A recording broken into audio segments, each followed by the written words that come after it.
ஹரி ஓம். அனைவருக்கும் நமஸ்காரம். இப்ப நாம பார்த்துக் கொண்டிருக்கின்ற வகுப்பு சாந்தோக்கிய உபநிஷதம். இப்ப இந்த சாந்தோக்கிய உபநிஷத்துல கடந்த வகுப்புகள்ல வந்து நெறைய வித்தைகள் பார்த்துக்கிட்டே வந்தோம். ஒவ்வொரு வித்தைகளும் நெறைய விஷயங்கள நமக்கு சொல்லிக் குடுத்துக்கிட்டே வந்தது. கடைசியா வந்து சம்வர்க்க வித்தை அப்படின்னு ஒரு வித்தையும் பார்த்தோம். அந்த சம்வர்க்க வித்தைங்கிறது வந்து வாயுவையும், பிராணனையும் தியானிக்கின்ற ஒரு வித்தையாக பண்டைய ரிஷிகளால் கற்றுக் கொடுக்கப்பட்டிருக்கிறது அப்படின்னு நம்ம பார்த்தோம். அது மாதிரி இப்ப இன்றைக்கு நம்ம வந்து சோடச கலா வித்தை அப்படின்னு ஒரு வித்தை வந்து இந்த உபனிஷத் பேசப்போது. இப்ப இந்த சோடச கலா வித்தை அப்படின்னா, சோடசம் அப்படின்னா 16 அப்படின்னு அர்த்தம். 16 கலைகளை பற்றி இந்த வித்தை வந்து பேசப்போது. இந்த வித்தையில வந்து சத்தியகாமனுடைய கதை ஒண்ணு வருது. சத்தியகாமன் ஜாபாலன் அப்படின்னு பேரு அவனுக்கு. அந்த கதை என்ன அப்படிங்கிறத பார்த்துட்டு, அப்புறம் இந்த வித்தை என்ன சொல்ல வருதுங்கிறதையும் நம்ம பார்க்கலாம். முன்னொரு காலத்துல சத்தியகாம ஜாபாலன் அப்படின்னு ஒரு சிறுவன் இருந்தான். அவனுக்கு ஏன் ஜாபாலன் அப்படின்னு ஒரு பேர் வந்தது அப்படின்னா, அவனுடைய தாயினுடைய பெயர பின்னாடி சேர்த்துக்கிட்டான். அவங்க அம்மா பேர் வந்து ஜாப்பாலை. அப்ப அவன் வந்து சத்தியகாம ஜாப்பாலை அப்படிங்கிறதுக்கு பதிலா, இவன் ஆண் பால்ல இருக்கிறதுனால, சத்தியகாம ஜாபாலன் அப்படிங்கிற பெயர்ல இவன் அழைக்கப்பட்டான். ஏன் அவ்வாறு அழைக்கப்பட்டான்? நம்ம பார்த்தோம்னா, பெரும்பாலும் வந்து ஒரு பையன் பிறக்கிறான் அப்படின்னா, அந்த பையனுக்கு முன்னாடி இனிஷியல் வந்து அப்பா இனிஷியல் தான் பெரும்பாலும் போட்டுக்குவாங்க. ஏன் அப்பா இனிஷியல் போட்டுக்கிறாங்க அப்படின்னா, இந்த பையன் வந்து இன்னாருக்கு பிறந்தான் அப்படிங்கிறத தெரியணுங்கிறதுக்காகவே அப்படி போடப்படுது. ஏன்னா, இங்க வந்து நம்முடைய சனாதன தர்மம் வந்து ஒருவனுக்கு ஒருத்தி அப்படிங்கிற வாழ்க்கை முறை. அப்ப ஒருவனுக்கு ஒருத்திங்கும்போது, இப்போ இவருக்கு தான் நான் இந்த குழந்தைய பெற்றெடுத்தேன் அப்படின்னு அந்த தாய் வந்து தைரியமா சொல்ல முடியும். அப்ப வந்து தான் இவருடைய பையன் அப்படின்னு அவனும் தைரியமா சொல்ல முடியும். அப்ப அதனால என்ன பண்ணுவாங்கன்னா, ஒரு பையன் பொறந்த உடனே, ஒரு பொண்ணு பொறந்த உடனே இனிஷியல் போடுவாங்க. அந்த இனிஷியல் போட்ட உடனே அப்பாவுடைய இனிஷியல் முன்னாடி போட்டுக்குவாங்க. இவருடைய குழந்தை நான் அப்படின்னு சொல்றதுக்காக. ஆனா, இங்க ஜாப்பாளனுடைய வாழ்க்கையில வந்து அப்படி இல்ல. என்ன காரணம்னா, இந்த ஜாப்பாலை வந்து அந்த காலத்துல நெறைய வீடு வீடா போய் வீட்டு வேலைகள் செய்த ஒரு பெண்மணி. பல வீடுகள்ல போய் வீட்டு வேலை செஞ்சு வருமானத்த ஈட்டி வாழ்க்கைய ஓட்டிக் கொண்டிருந்த ஒரு ஏழை பெண்மணி. அப்படி ஏதோ வீட்டு வேலை செய்ய போன இடத்துல சில விஷயத்துல தப்பா நடந்துருது. அவளுடைய வாழ்க்கையில தப்பான சம்பவங்கள் நடந்துருது. அப்போ அந்த எந்த வீட்ல யாருக்கு அந்த குழந்தை பொறந்தான் அப்படின்னு தெரியல. அந்த மாரி ஒரு சூழ்நிலையில அவ பாதிக்கப்பட்டுட்டா. அப்ப அந்த குழந்தைக்கு எந்த அப்பாவுடைய இனிஷியல போட முடியும்? போட முடியாது இல்லையா? ஏன்னா ஒரு பெண்மணி பல வீட்டுகள்ல வேலை செய்யும்போது, பல ஆண்களால் தொடப்பட்ட பிறகு, அவளுக்கு வந்து இவரு தான் அப்பா அப்படின்னு சொல்லி உரிமை கொண்டாட முடியாது. ஏன்னா, அவ வேலையின் நிமித்தமா போன இடத்துல சிலர் வந்து அவள தவறா பயன்படுத்தியிருக்காங்க, ஜாப்பாளைய. அப்ப ஜாப்பாளைய தவறா பயன்படுத்துனதுனால, அந்த பையன் பிறந்துட்டாங்கிறதுக்காக அந்த பையன தூக்கி வீசிட முடியாது. அதனால அவ அந்த குழந்தைய வளர்த்தி பெரிய ஆளாக்கி, அந்த குழந்தைக்கு வந்து சத்தியகாமன்னு பேரு வச்சிருக்கா. பின்னாடி வந்து ஜாப்பாலை அப்படிங்கிற ஒரு பெயரும் சேர்த்துக்கிட்டா. தன்னுடைய தாயினுடைய இனிஷியல வந்து அந்த பையனுக்கு வச்சுட்டா. பையன் அப்பா பேர் தெரியாததுனால. அப்ப இந்த மாரி அந்த பையன் வளர்ந்து வந்த பிறகு, ஒரு நாள் வந்து அவன் ஆசைப்படுறான். நான் எல்லாரையும் மாரி நானும் போயி பள்ளிக்கூடத்துல படிக்கணுமா? நான் பிரம்மச்சாரி வாழ்க்கை வாழ ஆசைப்படுறேன். என்ன கொண்டு போய் குருகுல கல்வியில சேர்த்திடலாமல்லம்மா அப்படின்னு கேட்கறான். சரிப்பா, நீ போய் விருப்பப்பட்டீன்னா போய் படிச்சுட்டு வா அப்படின்னு அம்மா சொன்ன உடனே, சரி நான் படிக்க போறேன். ஆனா அங்க நான் எந்த பரம்பரையைச் சேர்ந்தவன், யாருடைய பையன், எந்த குடும்பம் அப்படின்லாம் கேட்பாங்கல்லம்மா. நான் என்ன சொல்லட்டும் அப்படின்னு கேட்கறான். அதுக்கு அவங்க அம்மா என்ன சொல்றாங்கன்னா, "நீ உண்மைய சொல்லு. அப்பா யாருன்னு தெரியாது. அம்மா தான் ஜாப்பாளை. நான் வந்து ஜாப்பாளையுடைய பையன். என்னுடைய பெயர் வந்து சத்தியகாம ஜாப்பாலன் அப்படின்னு சொல்லிடு. அவ்வளவுதான். வேற ஒண்ணும் நீ சொல்லாத" அப்படின்னு சொல்லிடுறா. அந்த பையனும் அத கேட்டுட்டு, "சரிம்மா நீ சொல்ற மாரியே நான் போய் அவருகிட்ட சொல்றேன்" அப்படின்ட்டு அப்படியே கிளம்பி குருகுலத்துக்கு போறான். குருகுலத்துல போய் குருவ சந்திக்கிறான். குருவ சந்தித்து, "குருநாதரே நான் வந்து இந்த மாரி உங்ககிட்ட வந்து பாடம் படிக்க வந்திருக்கேன். என்னுடைய பெயர் வந்து சத்தியகாம ஜாப்பாலன்" அப்படின்னு சொல்றான். "நல்லதுப்பா, சந்தோஷம். மகனே நீ எந்த பரம்பரையைச் சேர்ந்தவன்?" அப்படின்னு சொல்லி கேட்கிறாரு. ஏன்னா, ஒரு விஷயம் வந்து எப்பயுமே பள்ளிக்கூடத்துல படிக்க போகும்போது, குரு பரம்பரை கேட்பாங்க. ஏன் அத கேட்பாங்க அப்படின்னா, இப்போ நாம வந்து எந்த குரு கிட்ட கத்துக்கிட்டு வந்திருக்கோம் அப்படின்னு தெரிஞ்சுக்கிட்டா, அவங்க இப்படிப்பட்டவங்க, இந்த அளவுக்கு விவரம் தெரிஞ்சவங்க அப்படிங்கிறத இந்த குரு கண்டுபிடிக்க முடியும். அப்ப அதனால தான் பார்த்தீங்கன்னா, நம்முடைய பாரம்பரியத்துல, பரம்பரையில பார்த்தீங்கன்னா, கோத்திரமா நம்ம வச்சிருப்போம். கோத்திரங்கள்ல வந்து சாண்டில்ய மகரிஷி கோத்திரம், பாரத்வாஜ மகரிஷி கோத்திரம், அந்த கோத்திரம், இந்த கோத்திரம்ன்ட்டு நெறைய ரிஷிகளுடைய கோத்திரங்கள வச்சு தான் நம்ம வந்து குடும்பத்துல ஒவ்வொருத்தரும் சொல்லிட்டு இருப்போம். கோயில்ல போய் அர்ச்சனைக்கு குடுக்கும்போது கூட அந்த கோத்திரம், நட்சத்திரம் எல்லாம் சொல்லுவோம். அது எதுக்காகன்னா, நம்ம இந்த குரு பரம்பரையில வரோம் அப்படின்னு தெரிஞ்சுக்கிறதுக்காக, அந்த காலத்துல இருந்தே அது கையாளப்படுகின்ற விஷயம். அந்த அடிப்படையில அவர் கேட்கிறாரு. "நீ எந்த கோத்திரத்த சேர்ந்தவன்? நீ எந்த பரம்பரைன்னு?" கேட்கிறாரு. அவன் வந்து, "எனக்கு தெரியல சாமி. இந்த மாரி அம்மா வந்து வீட்டு வேலைகள் செஞ்சு, அவளுடைய இளமை காலங்கள அங்கேயே கழிச்சுட்டா. என்னை வந்து பெற்றெடுத்ததா சொன்னா. நான் எந்த பரம்பரையில இருந்து வந்தேன்னு அவளுக்கே தெரியாதுன்னு சொல்லிட்டா. இதுதான் சாமி நடந்தது. நீ வந்து குரு கேட்டா இந்த உண்மைய மட்டும் சொல்லு. வேற ஒண்ணும் நீ சொல்ல வேண்டாம்ன்னு சொல்லி எனக்கு சொல்லி அனுப்பிச்சுட்டா.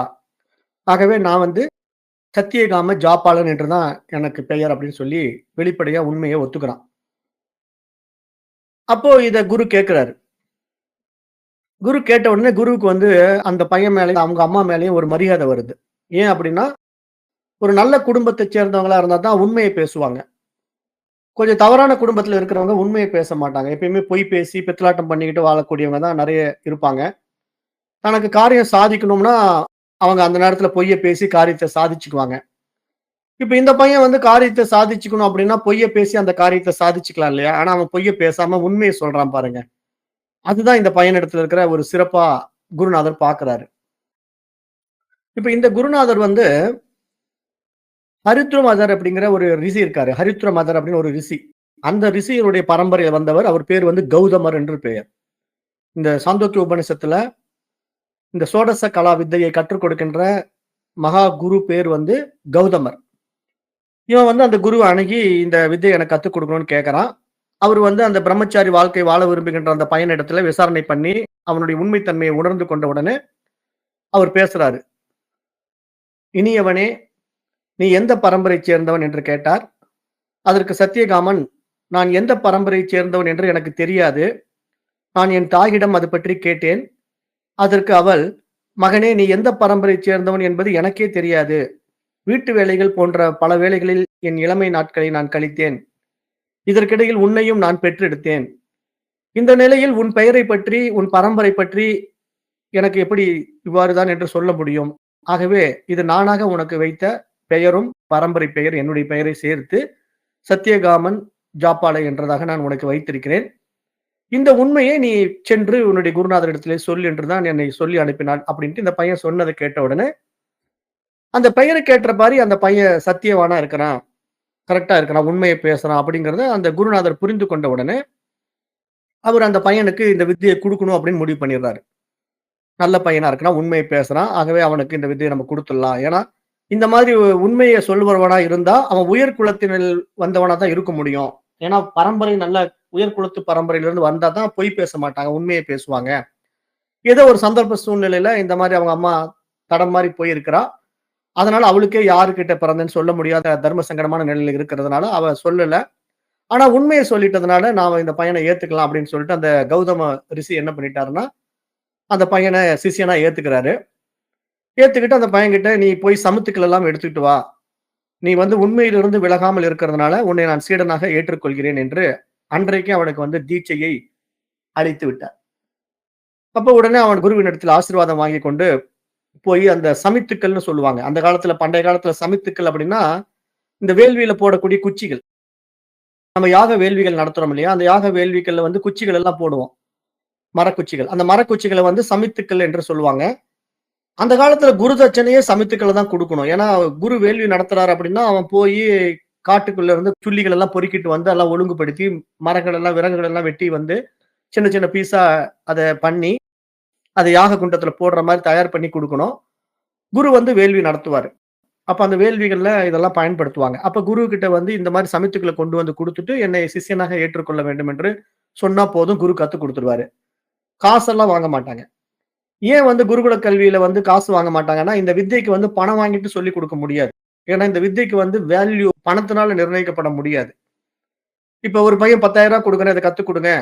ஒரு பையன் ரூ. 1,00,000 குடுக்குறேன் கத்துக் குடுங்க அப்படின்னு பணத்துக்காக இந்த வித்தைய கத்துக்க வந்தான்னா, அவன் கத்துக்கவும் முடியாது. அந்த வித்தைக்கு வந்து விலை குடுக்க முடியாது.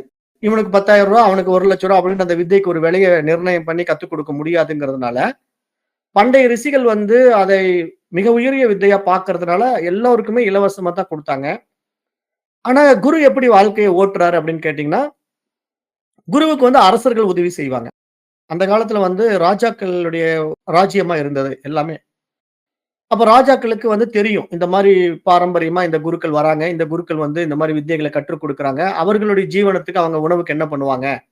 ஆகவே அவர்களுடைய குடும்பத்த நாம பார்த்துக்கணும் அப்படின்ட்டு ராஜா வந்து தன்னுடைய செல்வத்த அவர்களுக்கு நன்கொடையா குடுப்பான். பர்ணசாலை கட்டிக் குடுப்பான். அப்படித்தான் இப்ப நம்ம போன கதையில சம்வர்க்க வித்யாவுல கூட பார்த்தோம் இல்லையா? அந்த குருவுக்கு வந்து இந்த ராஜா என்ன சொல்ட்டான்? தன்னுடைய மகளையும் கட்டிக் குடுத்து, அவனுக்கு ஒரு கிராமத்தையே எழுதி குடுத்து, பர்ணசாலை கட்டிக் குடுக்குறான். அதுக்கு தான் அவனுடைய பேர்லயே பர்ணசாலை, பர்ணம் அப்படிங்கிற பேர்லயே பேர் வச்சுட்டான் அந்த கிராமத்துக்கே. அப்ப அப்படித்தான் அன்றைக்கெல்லாம் ராஜாங்கம், ராஜ்யம் எல்லாம் இருந்தது. அதாவது உயரிய மகான்களை மதித்தார்கள். அந்த மகான்கள் வழியில வருகின்றவர்கள் எல்லாம் இந்த மாரி கல்வி முறைகளை கற்றுக்கொண்டு வந்தார்கள் என்று இந்த குருகுல வாழ்க்கை முறைய நம்ம பார்க்க முடியுது. இது பண்டைய வரலாற்றுல இருக்கு. இப்ப இந்த மாரி வந்து இந்த பையன் சேர்ந்த உடனே குரு என்ன பண்ணிட்டாரு, அவனுக்கு தீட்சை குடுத்துட்டு, அப்புறம் தன்னுடைய பசுக்கள்லாம் வந்து சிலது இருக்குல்ல, மெல்லிய மெலிஞ்சு போன, மேயறதுக்கு வழி இல்லாம இருக்கிற பசுக்கள்லாம் இருக்கு இல்லையா? அதுங்கலாம் வெளிய போய் எங்கேயாவது காடுகள்ல மேய்ஞ்சா தான் அதுங்களுக்கு வயிறு நெறையும். அப்பதான் அதுக்கு எல்லாம் கொஞ்சம் உடம்பு தேரும். ஆனா அதுல மேய்ச்சலுக்கு கூட்டு போறதுக்கான ஆட்கள் இல்லாததுனால, அது என்ன பண்ணும், அங்கேயே பக்கத்திலேயே இருந்துகிட்டு இருக்கிறதுனால, சரியா சாப்பிடாது, சரியா அங்க எதுவும் கிடைக்காதனால எல்லாம் மெலிஞ்சு, ரொம்ப எலும்பு தோலுமா இருக்கு நெறைய பசுமாடுகள், காளைகள் எல்லாம். அப்ப இந்த பையன்கிட்ட சொல்றாரு, புதுசா வந்த சத்தியகாமன் கிட்ட. "சத்தியகாமா, நீ என்ன பண்ற, இந்த 400 பசுக்கள கொண்டு போய் மேய்ச்சுக்கிட்டு வா. இத நீ தினசரி மேய்ச்சுக்கிட்டு வந்துடணும். இந்த பசுக்கள வந்து நீ நல்லா பார்த்துக்கணும், பராமரிச்சுக்கணும்." அப்படின்னு சொல்லி, "இத நீ செஞ்சாலே போதும். உனக்கு நான் இந்த வித்தைய கத்துக் குடுத்துருவேன். நீ இதுதான் எனக்கு செய்ய வேண்டியது." அப்படின்னு சொல்லி அவனுக்கு சொல்லிக் குடுக்குறாரு.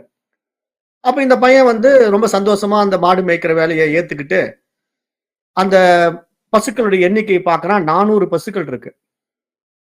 அப்ப அந்த 400 பசுக்கள்ல வந்து அவன் பார்த்துட்டோனே அவன் குருநாதர்ட்ட சொல்றான். "குருநாதா, உங்களுடைய வாழ்க்கைய நான் வந்து பார்க்கிறேன். நீங்க எவ்வளவோ வித்தைகள எல்லோருக்கும் கத்துக் குடுத்துருக்கீங்க. இவனுக்கும் கண்டிப்பா கத்துக் குடுக்கணும். ஆகவே நீங்க என்ன வேலை செஞ்சாலும் நீங்க எப்படி சொல்றீங்களோ, உங்க உத்தரவுக்கு நான் கட்டுப்பட்டு நான் இருக்கிறேன். ஆகவே இந்த பசுக்கள வந்து 1000 பசுக்களாக நான் ஆக்கி உங்ககிட்ட வந்து இந்த வித்தைய கத்துக்கிறேன்." அப்படின்ட்டு அவனே வாலண்டரியா அந்த பையனே 400 பசுக்கள வந்து 1000 பசுக்களாக நான் மாற்றித் தருகிறேன் அப்படின்ட்டு ஒரு ப்ராமிஸ் பண்றான். அதாவது ஒரு குரு தனக்கு ஒரு வேலைய குடுத்துட்டார்ன்னா, அந்த வேலைய நான் சிரத்தையா செஞ்சு தரேன், சிறப்பா செஞ்சு தரேன் அப்படிங்கிறத அவன்கிட்ட பார்க்க முடியுது. அந்த பையனிடத்துல பார்க்க வேண்டிய விஷயமே என்னன்னா, அந்த நேர்மை. அந்த சத்தியகாமன் அப்படிங்கிற பேருக்கு தகுந்த மாரி நேர்மையும், அந்த குருவினுடைய வார்த்தையின் மீது இருக்கிற நம்பிக்கையும், அவனிடத்துல ரொம்ப ஆழமாக இருக்கிறத நம்ம பார்க்க முடியுது. அப்ப அந்த மாரி அந்த பையன் சும்மா குரு மேய்ச்சுட்டு வர சொல்ட்டாரே, சும்மா போய் மேய்ச்சுட்டு வந்து விட்டா போதும் அப்படின்னு ஒரு வேண்டா வெறுப்பா, அல்லது ஏனோ தானோ அப்படின்ட்டு அந்த காரியத்த அவன் செய்யாம, அத ஒரு மனப்பூர்வமான அந்த காரியத்த அவன் பார்க்குறான். குரு தனக்கு இந்த ஒரு காரியத்த குடுத்திருக்காருன்னா, ஏதோ காரணம் இருக்கும். ஏன்னா ஒரு காரியத்த குடுக்குறாருன்னா, அதுக்கு பின்னாடி ஒரு காரணம் இருக்கும். அப்ப அந்த காரணம் தெரியாம ஒரு காரியத்த சொல்ல மாட்டாரு. ஆகவே இந்த 400 மேய்ச்சுக்கிட்டு வான்னு சொல்றாருன்னா, ஏதோ ஒரு நல்லதுக்காக குடுத்திருக்காரு என்கிட்ட. இத நான் சிறப்பா செஞ்சு குடுக்கணும் அப்டின்ட்டு, இவனா என்ன பண்றான், 400 பசுக்களை நான் 1000 பசுக்களாக மாற்றுவேன் அப்டின்ட்டு அவர்கிட்ட ஒரு தன்னம்பிக்கையோட சொல்லிட்டு, அந்த பசுக்களை மேய்க்கிறதுக்காக காட்டுக்கு போயிடுறான். காடுகளுக்கு போறதும், அந்த பசுக்கள இரவு நேரத்துல திருப்பி இந்த கிராமத்துக்கு கூட்டு வந்து மாட்டு பண்ணையில கட்டுறதும், திருப்பி காலையில எழுந்து அந்த பசுக்களை மீண்டும் காட்டுக்கு கூட்டு போறதும் தான் இவனுடைய வாழ்நாள் போயிட்டு இருக்கு. இவன் வந்து குரு கிட்ட வித்தைய கத்துக்கிறதுக்கு வாய்ப்பில்ல. அவனுக்கு வந்து இந்த வித்தை கத்துக்கணும், கல்வி கற்றுக்கணும் தான் வரான். ஆனா குரு என்ன பண்ணிட்டாருன்னா, "நீ இந்த மாட மேய்ச்சிட்டு வான்னு ஒரு வார்த்தை சொன்னது தான் போதும்." இவன் அதையே ஒரு பெரிய நம்பிக்கையா எடுத்துக்கிட்டான். ஏதோ இந்த வித்தைக்கு இது ஒரு முக்கியமான வேலை போல் இருக்கு. இது ரொம்ப சிறப்பான வேலை போல் இருக்கு. இத நம்ம செஞ்சோம்னா, நமக்கு எல்லாம் கிடைச்சிரும் போல் இருக்கு. அப்படிங்கிற ஒரு நம்பிக்கைய அவன் மனதுல பதிச்சுக்கிட்டான். அதனால அவன் என்ன பண்ணிட்டான், அந்த மாடுகள மேய்க்கிற வேலைக்கு போயிட்டான். இப்ப இந்த மாரி அவன் மாடுகள மேய்ச்சுக்கிட்டு டெய்லி போறான், வரான். இப்படியே காலங்கள் அப்படியே உருண்டு போகுது. அதாவது அந்த பையன் வந்தான், குரு கிட்ட சேர்ந்தான். குருவின் மூலமாக அவன் வந்து மாடு மேய்க்க போயிட்டான். இப்ப இந்த பாடத்திட்டம் எப்படி முடிக்குது இந்த இடத்துல அப்படின்னு பார்த்தீங்கன்னா, இந்த சாந்தோக்கிய உபநிஷத்துல ஒரு முக்கியமான கருத்த சொல்ல வருது. என்ன சொல்ல வருதுன்னா, இப்ப குரு வழிபாடு என்பது இந்து மதத்திற்கே உரிய ஒரு முக்கிய கோட்பாடு என்பதை சுவாமி விவேகானந்தர் வந்து நெறைய பகுதிகள்ல இத பத்தி பேசியிருக்கிறார். நாம் வந்து அறிவை வளர்த்துக் கொள்வதற்காக நம்ம பல்வேறு நூல்களிலிருந்து உதவிகளை பெறலாம். அதாவது நெறைய பாடங்களிலிருந்து, நெறைய புத்தகங்களிலிருந்து நம்ம கருத்துக்களை எடுத்து படிக்கலாம். ஆனால் ஆன்மீக வளர்ச்சிக்கு நூல்களிலிருந்து அநேகமாக ஒன்றுமே பெற முடியாது என்று இங்க சுவாமி விவேகானந்தர் சொல்றார். ஏன் அப்படி சொல்றார் அப்படின்னா, நூல்களை படிக்கும்போது சில வேளைகளில் நாம ஆன்மீக வளர்ச்சிக்கு உதவி கிடைப்பது போன்றது ஒரு மனமயக்கம் ஏற்படுகின்றது. ஆனால் ஆராய்ந்து பார்த்தால், நம்ம அறிவுக்கு உதவி கிடைத்ததே தவிர, நம்முடைய ஆன்மாவிற்கு எந்த வகையிலும் உதவி கிடைக்கவே இல்லை என்பதை நாம் அங்கு நன்கு உணர முடியும் என்று சுவாமி விவேகானந்தர் இந்த இடத்துல தன்னுடைய கருத்தை முன்வைக்கிறார்.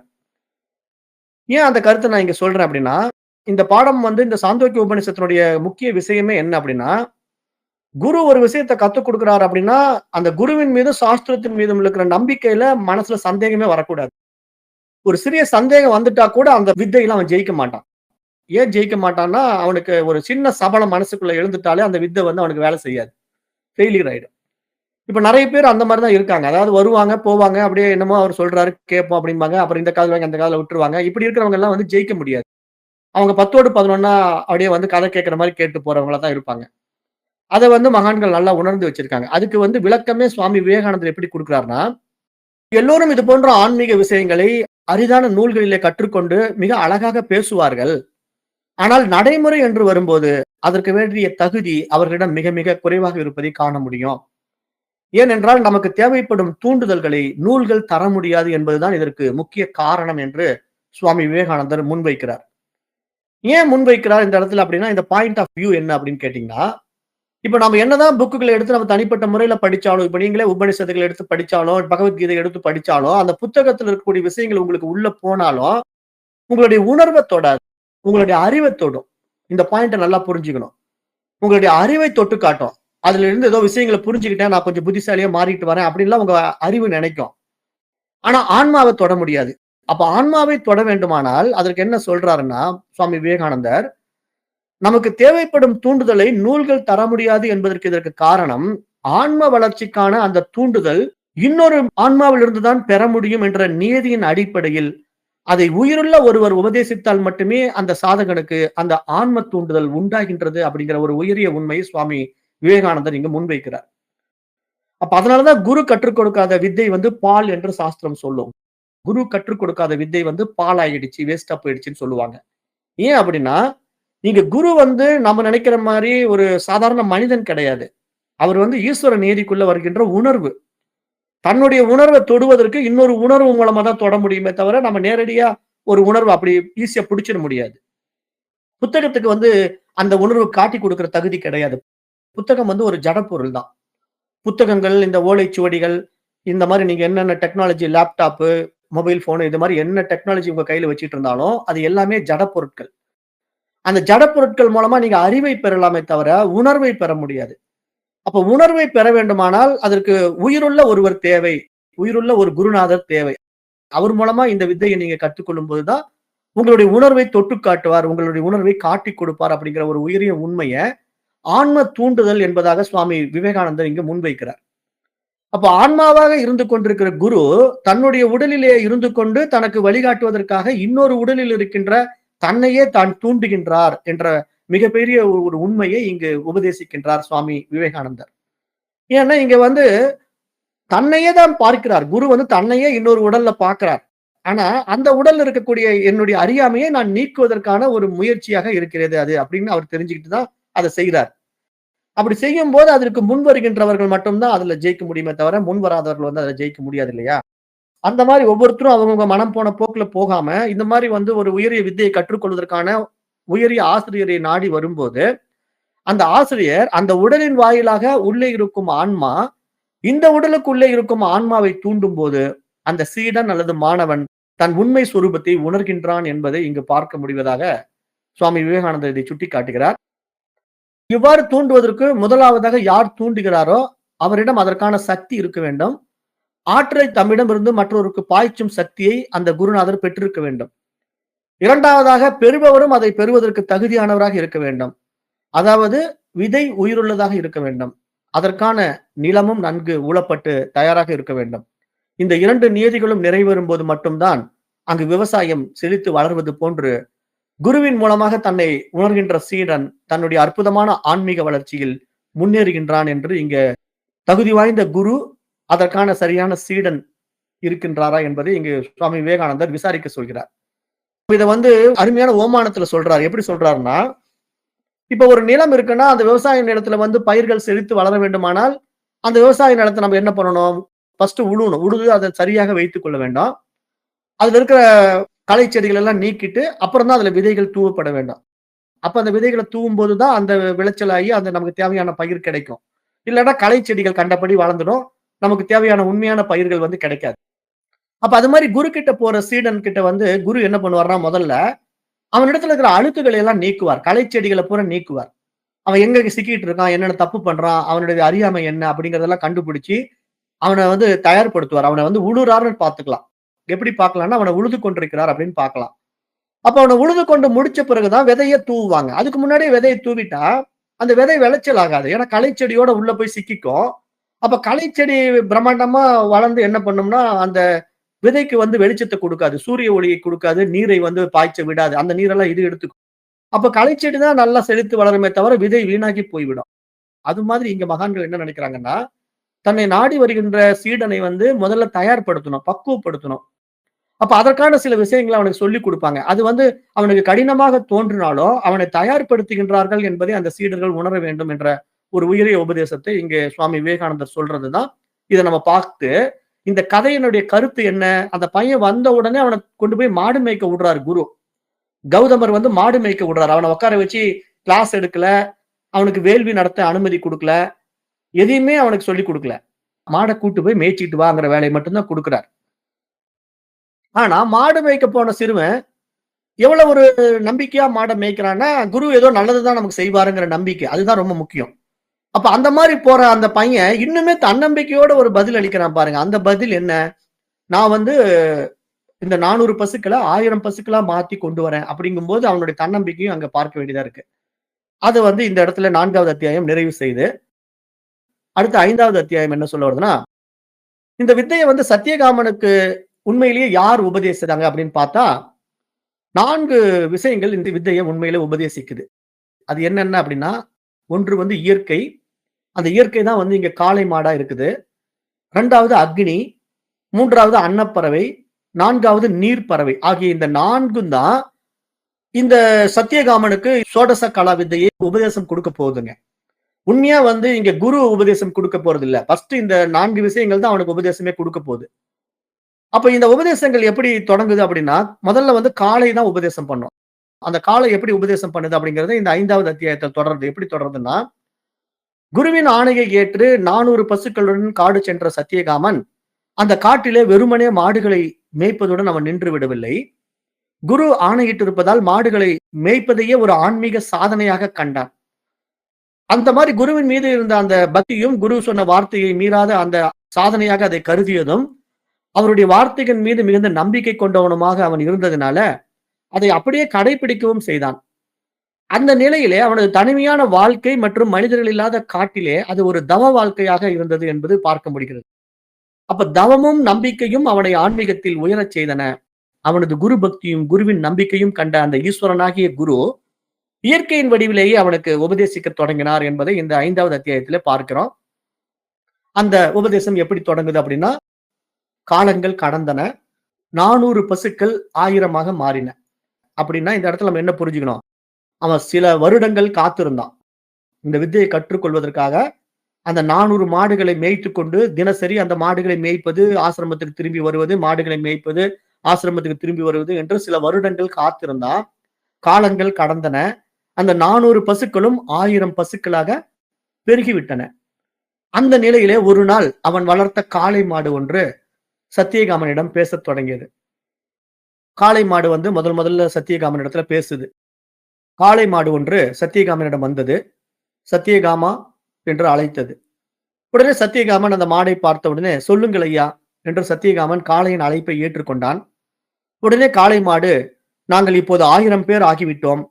இனியவனே, இனி நீ ஆச்சாரியரின் வீட்டிற்கு சென்று அவரிடமும் நீ வித்தை கற்றுக்கொள்ளலாம். இருப்பினும் அந்த வித்தையை பற்றி நாங்களும் உனக்கு சொல்ல விரும்புகிறோம். ஆகவே அது என்ன என்று நான் உனக்கு சொல்லுகின்றேன் என்று முதல்ல காளை மாடு அந்த வித்தைய சொல்லிக் குடுக்குது. அது எப்படி சொல்லி ஆரம்பிக்குது அப்படின்னு பார்த்தீங்கன்னா, "இனியவனே, உனக்கு இறைவனின் கால் பகுதியைப் பற்றி கூறுகின்றேன்." அப்படின்னு சொல்லி, இறைவன் வந்து ஒரு வட்டமா இருக்கிறான்னு வச்சுக்கங்களேன். ஒரு பெரிய வட்டம் இருக்கு. அந்த வட்டத்த 4ஆ கட் பண்ணீங்கன்னா, 4, 4 கால் பகுதிகள் வந்துரும். கால் பகுதிகள் அப்படிங்கிறது நாம நம்முடைய லெக்ன்னு நெனச்சுக்க கூடாது. ஒரு குவார்ட்டர் பார்ட், அதாவது ஒரு வட்டத்தினுடைய ஒரு கால் பகுதி. வட்டத்தினுடைய ஒரு கால் பகுதிய நான் உனக்கு சொல்றேன் அப்படின்னு சொல்லி இந்த காளை மாடு சொல்லுது. ஏன்னா இறைவன் வந்து முழுமையானவன் இல்லையா? இறைவன் எப்படி இருப்பான்? ஒரு பூரணமானவன். அவன பிரிக்கவே முடியாது.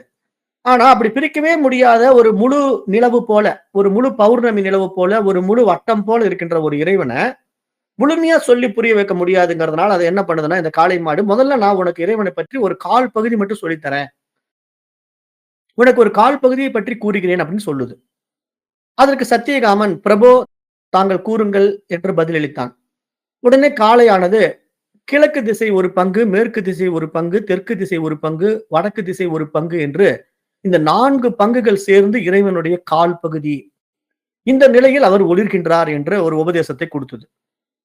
அப்போ யார் இந்தவாறு இறைவனை இந்த கால் பகுதி மூலமாக அறிந்து கொண்டு ஒளிர்பவராக தியானிக்கின்றானோ, அவன் இந்த உலகில் ஒளிர்பவனாகவே ஆகின்றான். யார் இந்தாரு இறைவனை 4 பங்குகள் உடைய கால் பகுதிகளாக அறிந்து ஒளிர்பவராக தியானிக்கின்றானோ, அவன் அடுத்த உலகிலும் ஒளிர்பவனாக ஆகின்றான் என்று இந்த உபனிஷத் மந்திரங்கள் இங்க சொல்ல வருது. இது மாரி இந்த காளை மாடானது என்ன பண்ணுதுன்னா, ஒரு கால் பகுதிய உபதேசம் பண்ணி முடிச்சிடுது. இந்த கால் பகுதியில வந்து 4 நாளா எடுத்துக்கணும் இல்லையா? நன்னாங்கு 16. அதாவது மொத்தம் 16 கலைகள் இதுல இருக்கு. 16 கலைகள்ல முதல்ல 4 கலைகள வந்து இந்த காளை மாடு சொல்லிக் குடுத்துரும். இதோட இந்த 5வது பகுதி நிறைவடையுது. இப்ப இந்த வித்தைகள்லாம் என்னங்கிறத நான் பின்னாடி உங்களுக்கு சொல்றேன். ஆனா ரொம்ப விரிவா சொல்ல மாட்டேன். விளக்கம் குடுக்குறேன். இப்ப வந்து அடுத்தது அக்னி வந்து வருது. 4 இது வந்து சொல்லிக் குடுக்க போகுதுன்னு பார்த்தோம் இல்லையா? ஒண்ணு வந்து காளை மாடு, இன்னொன்னு அக்னி, 3வது அன்னப்பறவை, 4வது நீர்ப்பறவை. இந்த 4 தான் இவனுக்கு வித்தைய உபதேசிக்க போகுது. அக்னி என்ன சொல்லுதுன்னா, இறைவனை ஒளிர்வதாக தியானிப்பதும், அந்த தியானத்தின் பலனையும் பற்றி கூறிய காளை மாட்டை தொடர்ந்து, அக்னியானது சத்தியகாமா, இந்த தியானத்தினுடைய அடுத்த பகுதியை நான் உனக்கு கூறுகிறேன் அப்படின்னு சொல்லிட்டு, அது சொல்ல ஆரம்பிக்குது. அது என்ன சொல்லுது அப்படின்னா, இனியவனே, உனக்கு இறைவனின் கால் பகுதியைப் பற்றி நான் கூறுகிறேன் என்று கூறி, பிரபோ கூறுங்கள் என்று இவன் சொன்னான். யாரு? இந்த சத்தியகாமன் வந்து அந்த ஒவ்வொரு தேவதைகளை கிட்டயும் அவன் மரியாதை நிமித்தம் கத்துக்கிறான். ஏன்னா, அவன் எல்லாத்தையுமே குருவா பார்க்கிறான். காரணம் என்னன்னா, இங்க குரு அப்படிங்கிறத வந்து ஏன் இப்படி காளை மாட்டுலயும் கொண்டு போய் அக்னியிலயும் வச்சிருக்காங்க அப்படின்னு நீங்க கவனிச்சீங்கன்னா, இங்க ஒரு சூட்சமம் இருக்கு. அதாவது நமக்கு உபதேசிக்கிறவங்க வந்து எப்படி வேணா வருவாங்க. ஆனா, அவங்க வந்து ஈஸ்வரனுடைய ஒரு பார்ட் தான். One of the particle. அதாவது இந்த ஒட்டுமொத்த பிரபஞ்சத்துல வந்து நீங்க, நானு எல்லாம் வேற வேற கிடையாது. ஆனா, எல்லாருமே ஒரு அணு துகள்களா, ஒரு அணுக்கூறுகளா இந்த பிரபஞ்சத்துல இருக்கிறோம். அப்ப நீ வேற அணு, நான் வேற அணு அப்படின்னு பிரிச்சு பார்க்கிறது இங்க மைண்ட் தான் பிரிச்சுதே தவிர, அணுக்களுக்குள்ள அப்படி வேறுபாடு கிடையாது. அணு வந்து நீ வேற அணுவா இருக்கிற, நான் வேற அணுவா இருக்கிறேன்னு எந்த அணுவாவது சொல்லுமா? எந்த அணுக்களும் அப்படி பிரிச்சு பார்க்காது. ஏன்னா அதுங்களுக்கு மைண்ட் கிடையாது. மைண்ட் இல்லாததுனால அணுக்களுக்குள்ள அந்த பேதமை புத்தி கிடையாது. ஆனா மனிதனிடத்துல இந்த பேதமை புத்தி வந்துடுது. ஏன் அப்படின்னா மைண்ட் வந்ததுனால. அப்ப மைண்ட் வந்ததுனால இந்த பேதம புத்தி மனிதனிடத்துல இருக்கிறதுனால, இவன் என்ன பண்றான்? நீ வேறு, நான் வேறுங்கிற பிரிவினை வந்ததுனால குருவையும் பிரிச்சு பார்க்கிறான். அதனால குருவ ஏமாத்துறான். நெறைய பேர் வந்து பார்த்தீங்கன்னா, இந்த வித்த கத்துக்கிறேன்னு சொல்லிட்டு பொய் சொல்லி கத்துக்குவாங்க. அப்புறம் பொய்யால வந்து பயணிப்பாங்க. குருவுக்கு தெரியும். ஏன்னா குரு வந்து இவன் நெனைக்கிற மாரி கிடையாது. ஈஸ்வரனா இருக்கிறதுனால, அவங்க என்ன தப்பு பண்ணாலும் குருவுக்கு தெரியும். அப்ப அதனால என்ன ஆகும்னா, அந்த ஈஸ்வர நியதிக்குள்ள தண்டனைக்கு உட்படுத்தப்படுவார்கள். இத யாரும் தடுக்க முடியாது. இது இயற்கையினுடைய நியதி. இவன் என்ன நெனச்சுக்குவாங்க, குரு எங்கேயோ இருக்காரு, ஆனா நம்ம பார்த்துக்கிட்டா இருக்காரு அப்படின்னு நெனைக்கலாம். ஆனா, குரு உணர்வா இருக்கிறதுனால, அவருக்கு எல்லாம் தெரியறதுனால, அவர ஏமாத்தும்போது அந்த ஈஸ்வரனுக்கு தெரியும் இல்லையா? ஏன்னா ஈஸ்வரன் என்ன எல்லா இடத்துலயும் இருக்கிறான். உணர்வா இருக்கிறான், உயிரா இருக்கிறான். உங்களுக்குள்ள இருக்கிற உயிரு, எனக்குள்ள இருக்கிற உயிரு எல்லாமே ஈஸ்வரன் தான். அப்ப உங்களுக்குள்ள வர தப்பு அவனுக்கு தெரியாம போகுமா? அதனால தான் பெரியவங்க சொல்லுவாங்க. நீங்க வந்து 4 செவுத்துக்குள்ள தப்பு பண்ணாலும் கடவுளுக்கு தெரியும் அப்படின்னு சொல்லுவாங்க. ஏன் அப்படி சொல்றாங்க அப்படின்னா, அது உயிரா இருக்கிறதுனால உங்களுக்குள்ள இருந்தே எல்லாத்தையும் பார்த்துக்கிட்டு இருக்கும். நீங்க என்ன நெனச்சுக்கிட்டு இருக்கீங்க, எவனுமே பார்க்கல. 4 செவுத்துக்குள்ள நான் என்ன அக்கிரமம் வேணா பண்ணிக்கலாம் அப்படின்ட்டு 4 செவுத்துக்குள்ள நீங்க அக்கிரமம் பண்றத, மத்த மனிதர்களுக்கு தெரியலன்னு நீங்க நெனச்சுக்கிட்டு இருக்கீங்க. ஆனா ஈஸ்வரனுக்கு தெரியாம இருக்காது. அதனால ஈஸ்வரனுடைய நீதிக்குள்ள நீங்க பண்ற தப்புக்கு தண்டனை அனுபவிக்கிறதுல இருந்து நீங்க தப்பிக்கவே முடியாதுங்கிறது தான் கர்மா தியரி. கர்மா தியரி என்ன சொல்லுது? யாரெவர் என்ன தப்பு செஞ்சாலும் அந்த தண்டனை அனுபவிக்கணும். அதுலருந்து அவங்க தப்பிக்கவே முடியாது. ஆனா அவங்க என்ன நினைச்சுக்கிட்டு இருக்காங்க, நான் அவனுக்கு தெரிய போறதில்ல. நான் மறைச்சு வச்சு செய்றேன் அப்படின்னு நினைக்கிறான் இல்லையா? அது மாரி தான் எல்லா வித்தை கூட அப்படிதான். அப்ப இந்த பையன் உண்மையா இருந்ததுனால, இவனுக்கு இயற்கையே கத்துக் குடுக்குது. ஒரு வகையில மாடு கத்துக் குடுக்குது. இன்னொரு வகையில அக்னி கத்துக் குடுக்குது. இது என்ன பண்ணுது? மீண்டும் ஒரு கால் பகுதி அவனுக்கு சொல்லுது. அது எப்படி சொல்லுதுன்னா, பூமி ஒரு பங்கு, இடைவெளி ஒரு பங்கு, வானம் ஒரு பங்கு, கடல் ஒரு பங்கு. இந்த 4 பங்குகள் சேர்ந்தது இறைவனின் கால் பகுதி. இந்த நிலையில் அவர் எல்லையற்றவர் என்ற ஒரு விஷயத்த இந்த இடத்துல அக்னி வந்து அந்த பையனுக்கு சத்தியகாமனுக்கு உபதேசம் பண்ணியது. அத கேட்டுக்கிட்டான். அடுத்து அக்னியை தொடர்ந்து இந்த தியானத்தினுடைய பலனை கூறியது. யார் இறைவனை இவ்வாறு 4 பங்குகள் உடைய கால் பகுதிகளாக அறிந்து கொண்டு எல்லையற்றவராக தியானிக்கின்றார்களோ, அவன் இந்த உலகில் எல்லையற்றவனாக ஆகின்றான். யார் இறைவனை இவ்வாறு 4 பகுதிகள் உடைய கால் பகுதியாக அறிந்து எல்லையற்றவராக தியானிக்கின்றாரோ, அவன் எல்லையற்ற உலகங்களை பெறுகின்றான் என்று இந்த இடத்துல உபனிஷத் மந்திரம் இங்க நமக்கு இத உபதேசிக்குது. அப்ப இங்க வந்து எப்படி இத புரிஞ்சுக்கணும் அப்படின்னா, எல்லையற்றவனாக ஆகின்றான் அப்படின்னா என்ன அர்த்தம்? அந்த சந்ததி சங்கிலி முடிவற்று நீளுகின்றது என்று பொருள். அதாவது இது வாழையடி வாழையாக, வம்சாவளியாக இந்த பரம்பரை போயிட்டே இருக்கும். இது யாரும் கட் பண்ணவே முடியாது. 5000 ஆண்டுகளுக்கு முன்னாடி இந்த பாரம்பரியம் இருந்தது. இப்ப 2025ல நாம இத கத்துக்கிட்டு இருக்கோம் அப்படின்னா, இது ஏதேனும் ஒரு உருவத்துல யார் மூலமாவது வந்துகிட்டே இருக்கும், குடுத்துக்கிட்டே இருப்பாங்க. அது யாருக்கு கிடைக்குமோ அவங்களுக்கு கிடைச்சுக்கிட்டே இருக்கும். அவங்க மேலும் மேலும் அந்த சந்ததியினர் மூலமா வளர்ந்துகிட்டே போயிட்டு இருக்கும் இந்த வித்தை. ஆனா இந்த வித்தையினுடைய நிலைப்பாடு என்னன்னா, இதுக்குள்ள வந்தவங்க பூரா அந்த பிறவா பெருநிலைக்குள்ள போயிட்டே இருப்பாங்க. அவங்க மீண்டும் இந்த உலகத்துக்குள்ள வரமாட்டாங்க. அதுதான் இந்த பாதையினுடைய மிக உயரிய விஷயமாக இங்க சாஸ்திரம் சொல்ல வருது. அப்போ மரணத்திற்கு பிறகு இந்த உலகை விட நீண்ட காலம் நிலைத்திருக்கக்கூடிய, அதாவது எல்லையற்ற உலகிலே அவன் வாழுகின்ற பேற்றை பெறுகின்றான் அப்படின்னா என்ன அர்த்தம்? அந்த எல்லையற்ற அந்த ஈஸ்வர தன்மைக்குள்ளேயே அவன் இருக்கிறான் அப்படிங்கிற நிலைப்பாடு இங்க 6ஆம் பகுதி நிறைவு செய்யுது. அடுத்தது 3வது முக்கிய மகிமையை வந்து அன்னப்பறவை வந்து சத்தியகாமனுக்கு உபதேசிக்கிறது. அது என்ன சொல்லுதுன்னா, இந்த அன்னப்பறவை வந்து சத்தியகாமா என்று அழைக்கிறது. உடனே அன்னைப்பறவை சத்தியகாமா என்று அழைத்த உடனே இந்த சத்தியகாமன் சொல்லுங்கள் பிரபு என்று அந்த அன்னப்பறவையினிடத்திலே மண்டியிட்டு கேட்கிறான். அன்னப்பறவை என்ன சொல்லுது அப்படின்னா, இனியவனே, உனக்கு இறைவனின் இன்னும் ஒரு கால் பகுதியை பற்றி கூறுகிறேன் அப்படின்னு சொல்லிட்டு என்ன சொல்ல வருது அப்படின்னா, ஒரு பங்கு வந்து சூரியன், ஒரு பங்கு சந்திரன், ஒரு பங்கு மின்னல், ஒரு பங்கு அக்னி.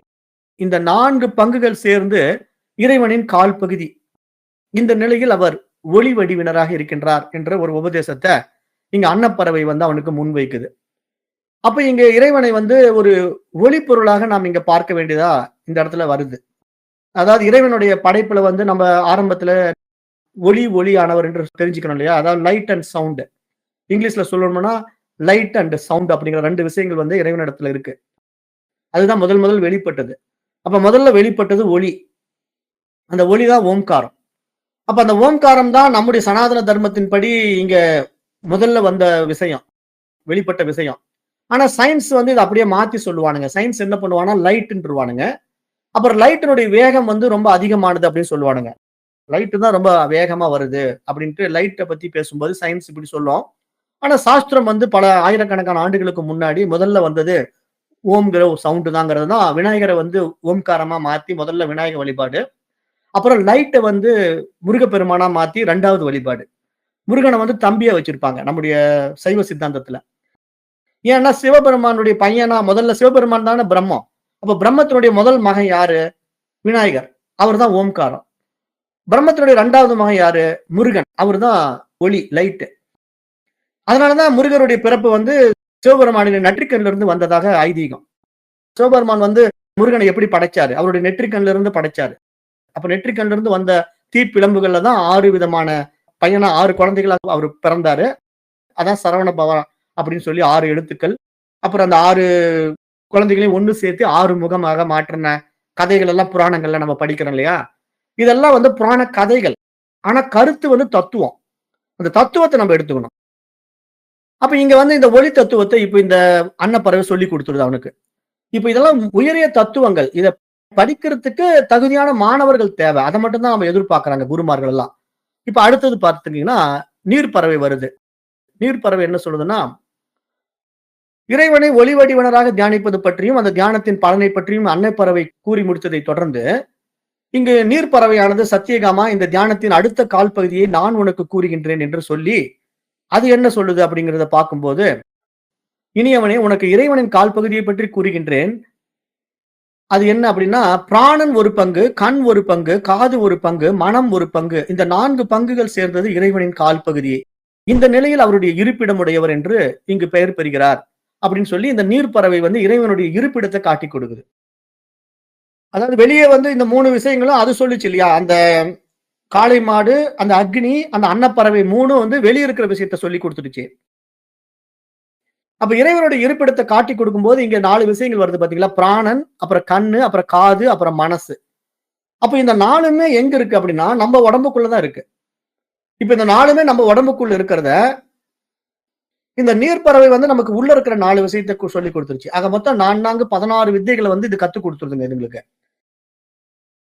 அப்ப இங்க என்ன நம்ம புரிஞ்சுக்கணும்? 4வதாக இந்த தியானம் வந்து மனிதனை பற்றியதாக உள்ளது.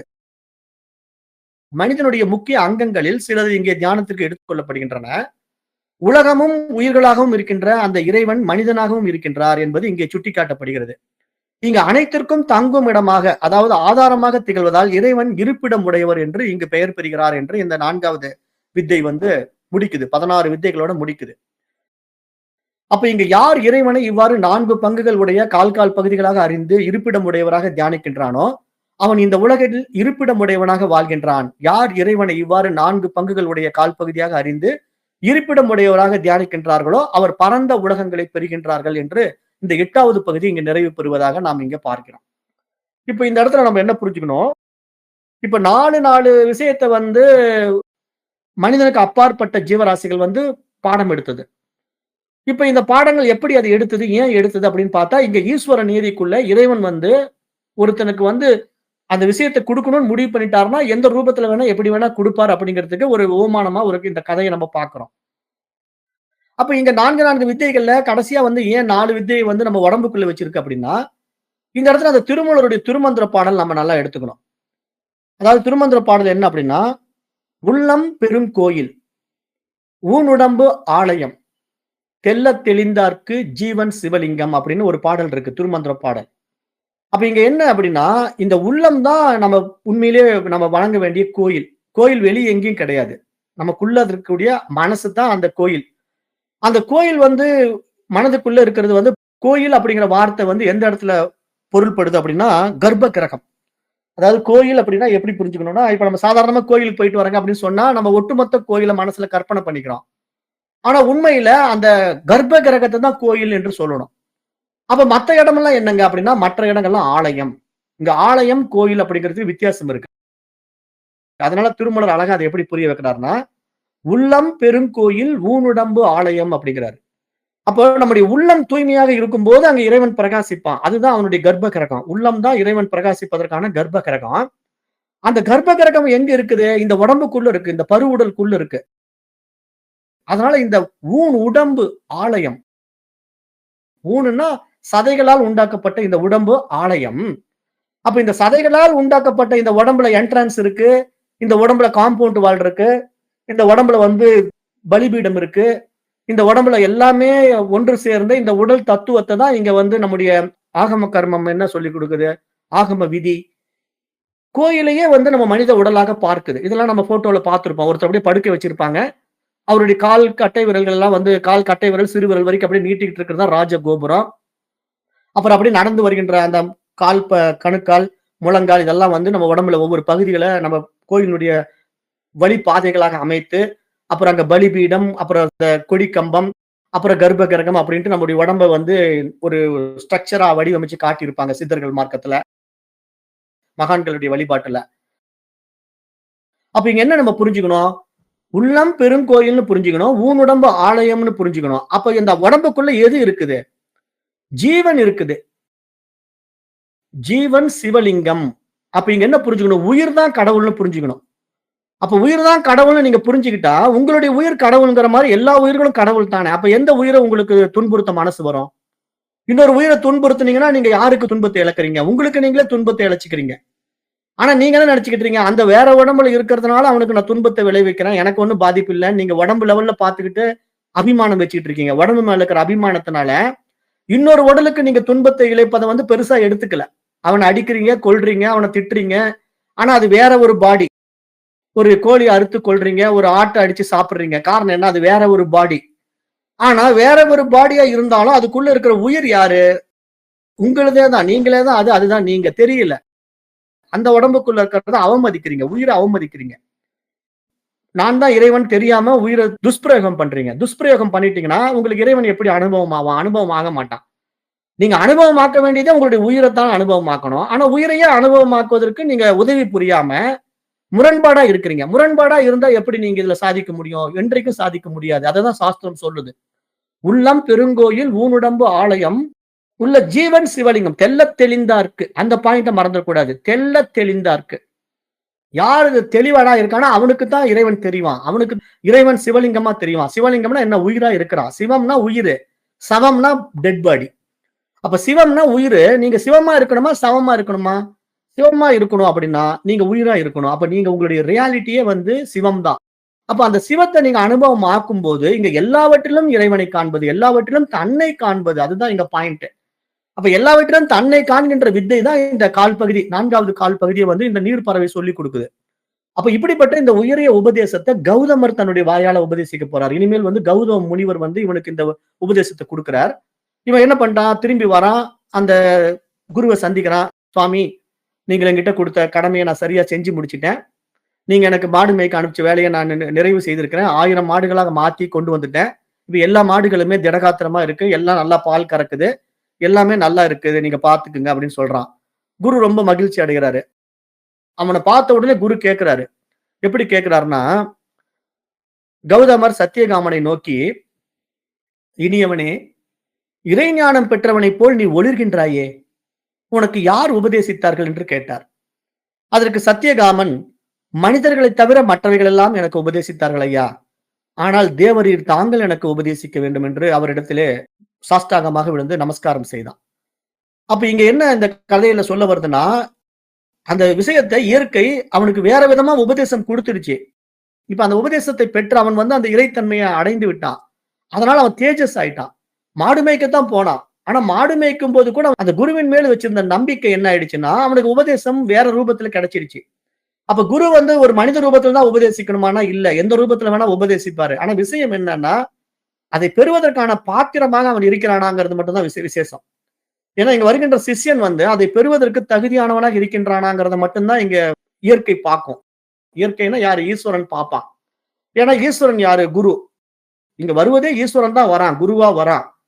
அப்ப குருவா வரும்போது தனக்கே தான் உபதேசம் பண்றதுக்கு, தனக்கான தன்னுடைய விஷயத்தை அறிந்து கொள்வதற்கான இன்னொரு மனதுக்கு ஒரு புரிதலை கொடுப்பதற்காக இந்த ரூபத்திலிருந்து அதை புரிய வைக்க பார்க்கிறான். அதை புரிந்து கொள்வதற்கான தகுதி அவனிடத்துல உண்டாகாம அவன் இத சொல்ல புரிஞ்சுக்க மாட்டான். ஏன் புரிஞ்சுக்க மாட்டான்னா, இந்த வித்தைகள சரியா கத்துக்கிட்டா தான் அவனால புரிஞ்சுக்க முடியும். அப்படியே ஒரு குருட்டுத்தனமாலாம் வந்து இத கத்துக்க முடியாது. ஏன்னா இதெல்லாம் வந்து பாரம்பரியமாக ஒரு முறைப்படி கற்றுக் கொடுக்கின்ற வித்தைகள். இப்ப நெறைய பேர் ஏன் வந்து ஆன்மீகத்துல சக்சஸ் ஆகுறது இல்ல அப்படின்னா, சும்மா ஏதோ புக் படிச்சுட்டா நமக்கு எல்லாம் தெரிஞ்சிடும் அப்படின்னு நெனச்சுக்கிட்டு இருக்காங்க. ஆனா புக் படிச்சுட்டா தெரியும். அறிவு வளர்ந்திருக்கும். ஆனா அனுபவம் ஆகாது இல்லையா? இங்க பரோட்ச ஞானம் வேற, அபரோக்ஷ ஞானம் வேற.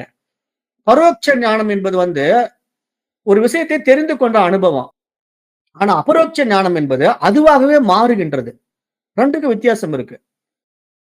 இப்ப நம்ம வந்து ஒரு நெருப்புன்னு சொல்லிக்கிட்டே இருக்கலாம். ஆனா அந்த நெருப்புங்கிறது எப்படி சுட்டுக்கிட்டா தானே தெரியும். அதனுடைய அனுபவம். அது மாரி இங்க இறைவன் சொல்லிக்கிட்டே இருக்கலாம். ஆனா இறைவன் எப்படி அனுபவம் ஆவான்? அதோட நீங்க இணைஞ்சா தானே அனுபவம் ஆக முடியும். அந்த பாயிண்ட்ட வந்து இங்க பேசுது சாஸ்திரம். அப்படி பேசும்போது, இங்க நீங்க நினைக்கிற மாரி ஏதோ புத்தக அறிவுல இறைவன் அடைஞ்சிடலாம். அவன் சொல்றத கேட்டு தெரிஞ்சுக்கலாம். இந்த வீடியோ பார்த்து புரிஞ்சுக்கலாம். அப்படிலாம் புரிஞ்சுக்க முடியாது. இங்க உண்மையான குரு நேரடியாக உபதேசிக்க வேண்டும். அவருடைய அனுகிரகம் இவனுக்கு உண்டாக வேண்டும். அப்பொழுது மட்டும் தான் அந்த உணர்வும், இந்த உணர்வும் ஒன்றாகும்போது இவனுக்கு இந்த உணர்வு அதுக்குள்ள புரிய வரும். இல்லன்னா புரிய வராது. தலைகீழா நின்னாலும் புரிய வராது. இதுதான் விஷயம். இது நெறைய பேருக்கு புரியாது. அது புரிஞ்சுக்க முடியாத வரைக்கும் அவங்களுக்கு பிறவிகள் ஓடிக்கிட்டு இருக்கும். அவங்க பல பிறவிகள் எடுப்பாங்க. வேற ஒண்ணும் செய்ய முடியாதுங்கிறது இங்க இந்த 4 விஷயத்தின் மூலமா உபதேசிக்கப்படுறதுனால, இப்ப குரு வந்து கேட்கிறாரு. "எப்படி நீ ஒளிர்கிறாய்? உனக்கு யார் உபதேசித்தார்கள்?" என்று கேட்ட உடனே அவன் சொல்லிட்டான். இந்த மாரி 4 இது எனக்கு உபதேசம் பண்ணது. காளை மாடு, அன்னப்பறவை, நீர்ப்பறவை, அப்புறம் அக்னி இவங்கலாம் எனக்கு உபதேசம் பண்ணாங்க அப்படின்ட்டு. அப்ப இங்க குரு உபதேசம் அப்படிங்கிறத வந்து சாஸ்திரம் எப்படி இந்த இடத்துல சாந்தோக்கிய உபநிஷத்தினுடைய விஷயத்த பார்க்கணும் அப்படின்னா, ஒருவன் இயற்கையிலிருந்தும், நூல்களிலிருந்தும் ஆன்மீக அறிவை பெற முடியும். ஆனால் அது முழுமையான அனுபவமாக மிக மேலான நன்மை தருவதாக இருக்க இயலாது.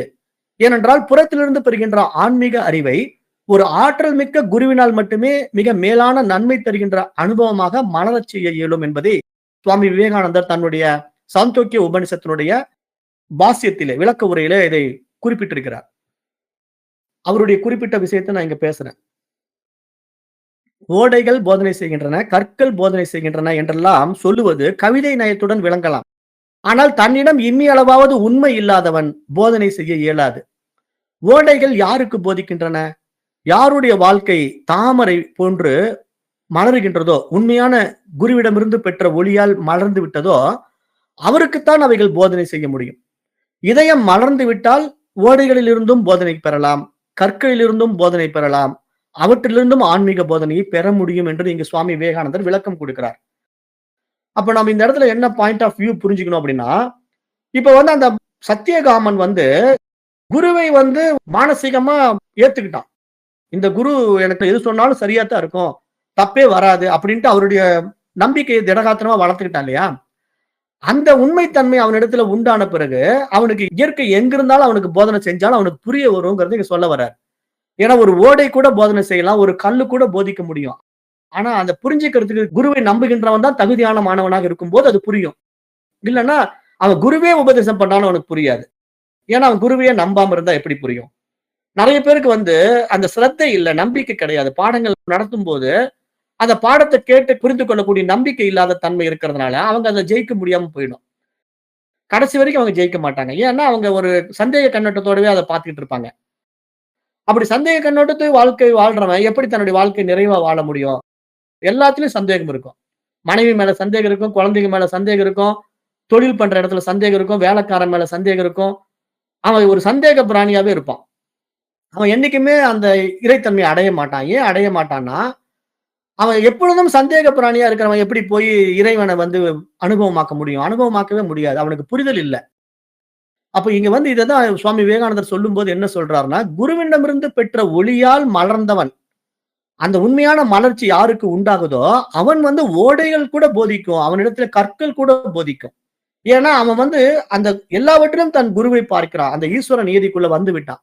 அப்ப இங்கு இருப்பதெல்லாம் ஈஸ்வரன் என்பது புரியும் போது இங்கு எல்லாமே அவனுக்கு உபதேசிப்பது அவனுக்கு புரிய வரும் என்று இங்கு சொல்றாங்க மகான்கள். அப்ப அதனாலதான் இங்கு ஈசாவாஸ்யம் இதம் சர்வம் என்று சாஸ்திரம் பேசுது.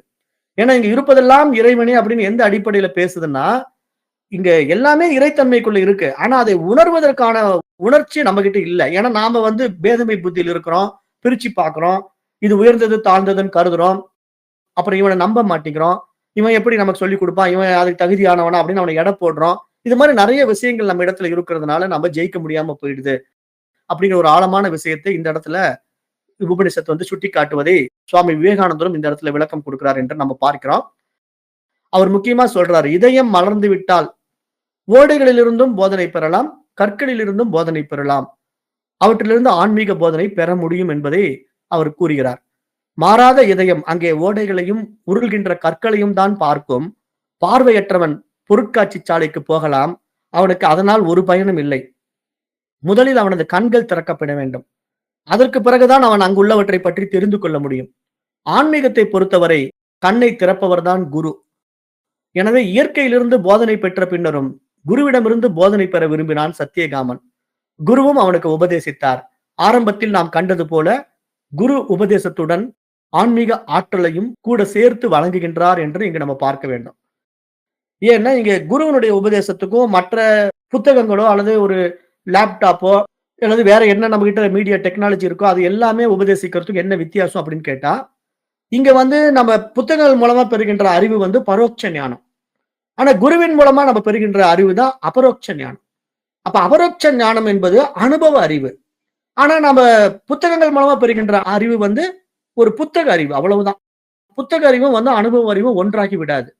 அப்ப இங்க புத்தக அறிவிலிருந்து நம்ம அனுபவ அறிவுக்கு வர வேண்டுமானால் நமக்கு உயிருள்ள உணர்வுள்ள ஒரு குரு இருக்க வேண்டும். அப்படி இருந்தால் மட்டும்தான் இந்த வித்தை வந்து அவர்களுக்கு உள்ள போய் வேலை செய்யும்.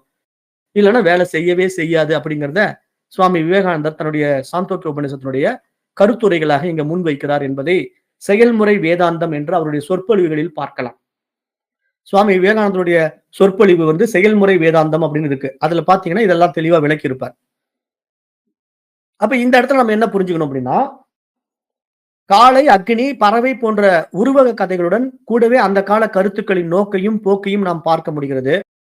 இந்த உபநிஷத்தினுடைய இந்த கருத்துக்கள் வந்து, இங்க என்ன உண்மைய நமக்கு சொல்ல வருது அப்படின்னு பார்த்தா, இங்க எல்லாமே நம்முடைய இருதய குகைக்குள்ள இருந்து தான் ஒளிர வேண்டிய விஷயமா இருக்குது. வெளிய தேடி பிடிக்கிற விஷயம் எதுவுமே கிடையாது. அப்ப வெளிய தேடி இங்க ஒரு மாணவன் வந்து என்ன முயற்சி எடுத்தாலும், அத அவன் பெற முடியாது. அதுதான் நம்ம ஏற்கனவே சொல்லிக்கிட்டே இருக்கிறோம். "உள்ளம் பெருங்கோயில், ஊனுடம்பு ஆலயம், தெள்ளத் தெளிந்தார்க்கு ஜீவன் சிவலிங்கம்."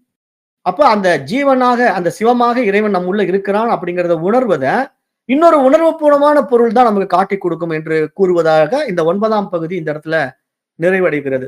சாந்தோக்கிய உபநிஷத்தினுடைய 9வது பகுதி நிறைவு பெறுகிறது. இப்ப இதுவரைக்கும் நம்ம பார்த்த விஷயங்கள் இருக்கு இல்லையா? இந்த 4 ஜீவராசிகளும் 4 விதமான கால் பகுதி இறைவனை பற்றி நமக்கு உபதேசம் குடுத்தது. இதுக்கு பேர் வந்து சோடச கலா வித்தை என்று பெயர்.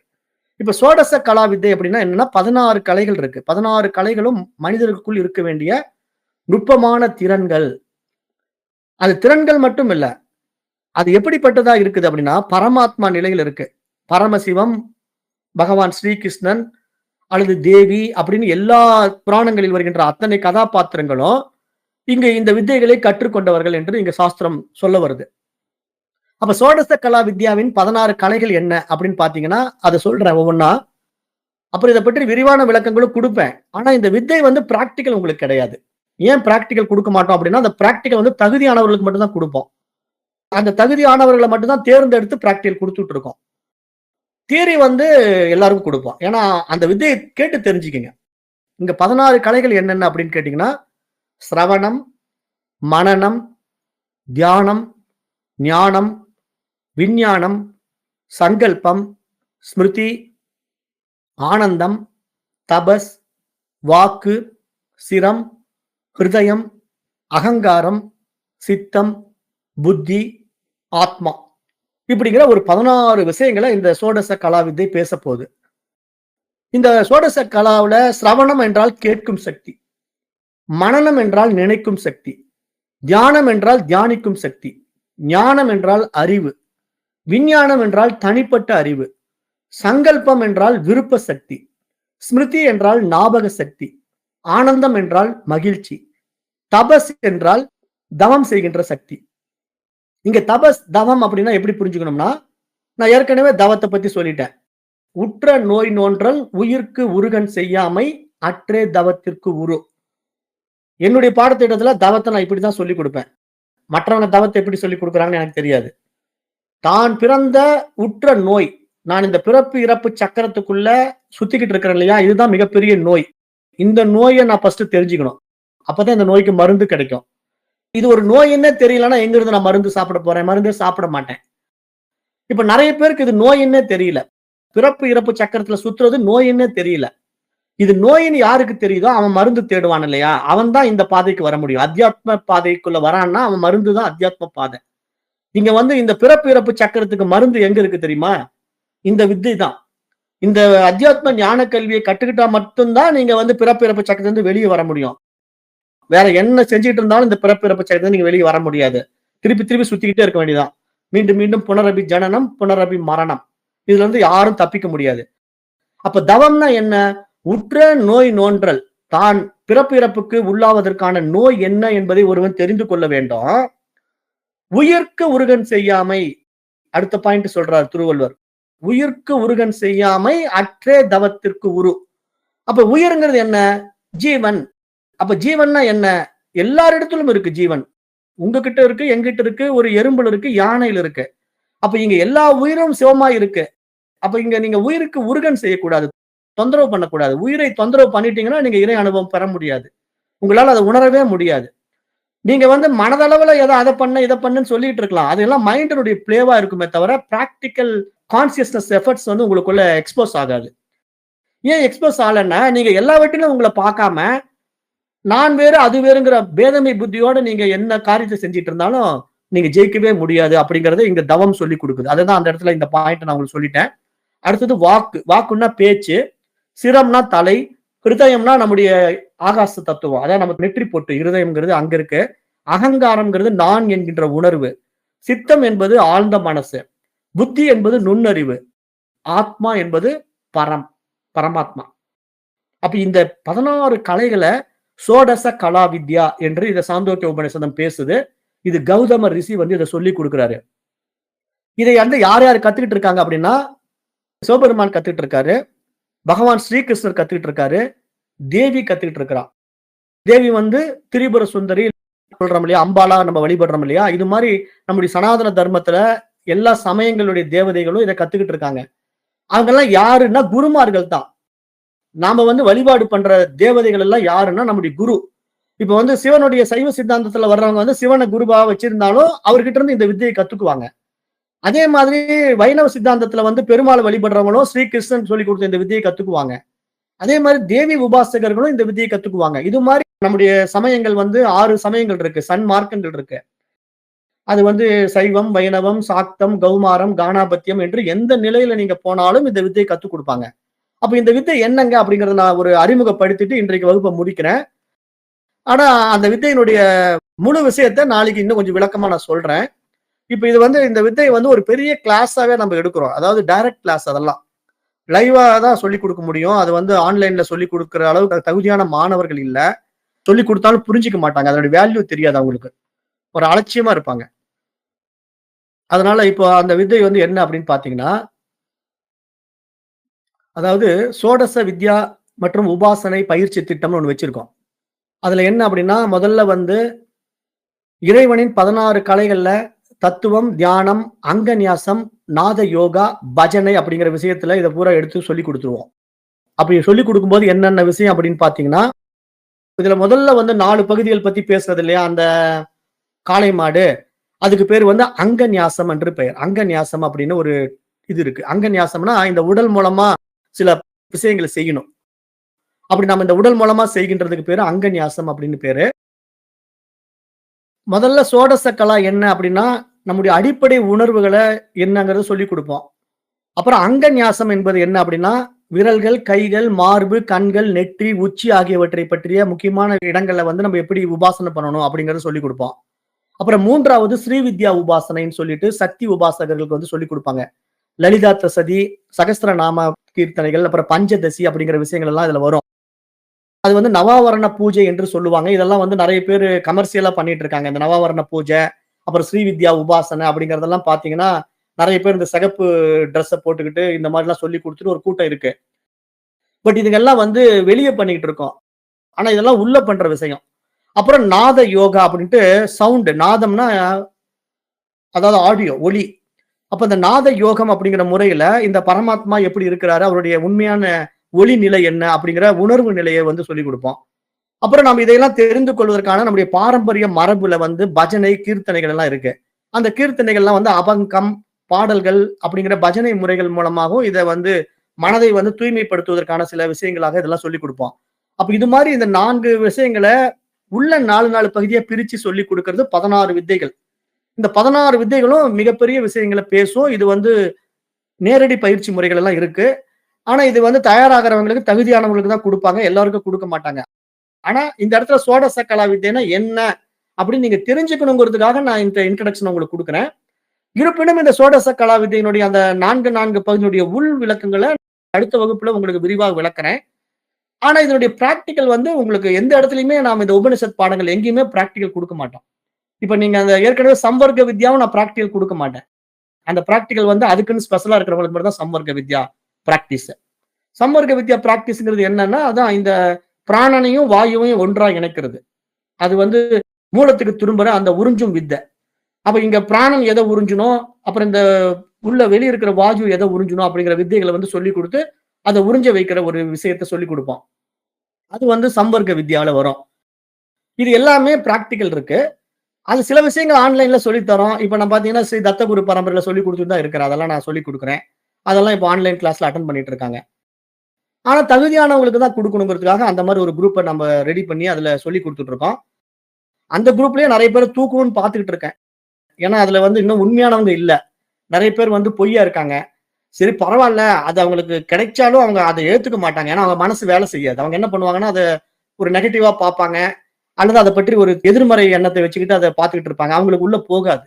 அதனால எங்களுக்கு பயம் இல்ல. நம்ம சொல்லிக் குடுக்குற வித்தை வந்து வீணா போகாது. ஏன்னா, உண்மையா யாருக்கு போணுமோ அவங்களுக்கு போயிடும். அவங்களுக்கு அது தானாவே குடுக்கும். இங்க வந்து இத நான் முடிவு பண்றதோ, வேற ஒருத்தன் முடிவு பண்றதோ கிடையாது. இது யார் முடிவு பண்றான்னா, அவன் அருளால் அவன் தாள் பணிகிற மாரி இறைவன் முடிவு பண்றான். அவன் யாருக்கு குடுக்கணும்னு நினைக்கிறானோ, அவங்கள அந்த இடத்துக்கு கொண்டு வந்துருவான். தானாவே அதுங்களுக்கு அந்த வித்தைய கொண்டு போய் சேர்த்துவான். அது ஏதேனும் ஒரு வகையில கொண்டு போய் சேர்த்துவான். அதற்கான கருவிகள் தான் நாமெல்லாம். இங்க நானு ஏதோ பெரிய வித்தை தெரிஞ்சவன் அப்படின்னு நீங்க நினைச்சுக்க கூடாது. நான் ஏதோ பயங்கரமான ஆளு, விஷயம் தெரிஞ்சவன் அப்படி நினைக்க கூடாது. இங்க வந்து நான் என்னன்னா, ஒன் ஆஃப் த டூல் தான். அந்த ஈஸ்வரனுடைய ஒரு கருவியா இருந்து இந்த காரியத்த நான் செய்து கொண்டிருக்கிறேன் இந்த உலகத்துக்கு. அப்ப இந்த உலகத்துல யார் யாருக்கு என்ன போய் சேரணுமோ அத செஞ்சுக்குவோம். ஆனா எதுக்குமே கட்டணம் வாங்க மாட்டோம். எல்லாமே ஃப்ரீ. உண்மையான மாணவர்கள் மட்டும் தான் வேணும். உண்மையான மாணவர்கள் இருந்தா குடுப்போம். இல்லன்னா குடுக்க மாட்டோம். அதுதான் இந்த விஷயம். இதுக்கு யாருகிட்டயும் நம்ம நன்கொடையும் வாங்குறதே கிடையாது. ஏன்னா இதெல்லாம் வந்து பணத்துக்காக குடுக்குற விஷயம் கிடையாது. நீங்க எவ்வளவு கோடி குடுத்தாலும் இதுக்கு வந்து விலை குடுக்க முடியாது. ஆகவே இதுக்கு வந்து வேல்யூங்கிறது நீங்க நிர்ணயம் பண்ண முடியாத விஷயம். அதனால இது வந்து உண்மையா குரு பக்தின்னு இந்த சாஸ்திரத்தின் மேல நம்பிக்கை இருக்கிறவங்களுக்கு மட்டும் தான் இத குடுக்கணுங்கிறது விதி. வேதத்தினுடைய விதி. அப்ப அந்த விதிப்படி நம்ம வாழ்ந்து கொண்டிருக்கிறோம். அப்ப இதனுடைய தொடர் வகுப்பு வந்து அடுத்த வகுப்புல நம்ம பார்க்கலாம். சோடச கலாவித்யனுடைய விரிவான விஷயங்கள் வந்து அடுத்த வகுப்பில் சொல்லிக் குடுக்கிறேன். நன்றி. ஓம் தத் சத்.